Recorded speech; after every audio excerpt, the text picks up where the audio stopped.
So I just want to quickly talk about budgets, because actually all of it should start with a budget. How much money have I got to spend on this? And if you can sort of filter that through in terms of all the decisions that you make, then that can generally de-stress the situation. So, we all know fairly obviously that the budget is a mix of what you can borrow and what you've got, liquid savings plus borrowed funds. Typically speaking, these self-build mortgages, and I'll talk about them in a second in terms of how they work, you can generally get up to 90 to 95% of the cost of the land, the plot, and 90 to 95% of the cost of the actual construction itself.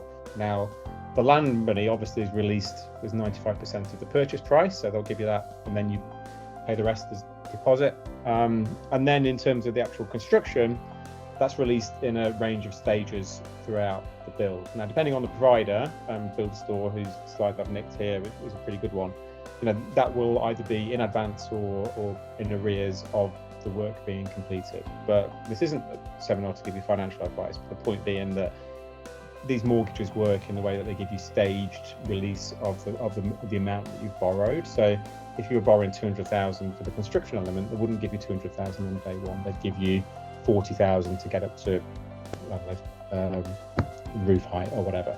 So the sort of the stages tend to release as you go, and that helps a little bit because obviously you're only paying interest on the bit that you borrow. The other thing to know is that for almost everybody, these self-build mortgages get converted to a standard. You basically remortgage at the end of the project, and you can convert them to any old regular property mortgage that you want, HSBC and the like. So these are specialist lenders, and usually, the secret is in the name. Most of them are building societies who lend into this market. So you are really well advised to have a chat with somebody like Buildstore, the brokers, just to get a sense of what you can borrow and how it's going to work. Hopefully that gives you a bit of an oversight in terms of, generally speaking, how it actually works for most people. Most people will need to have some money to fund the cost of the land up front.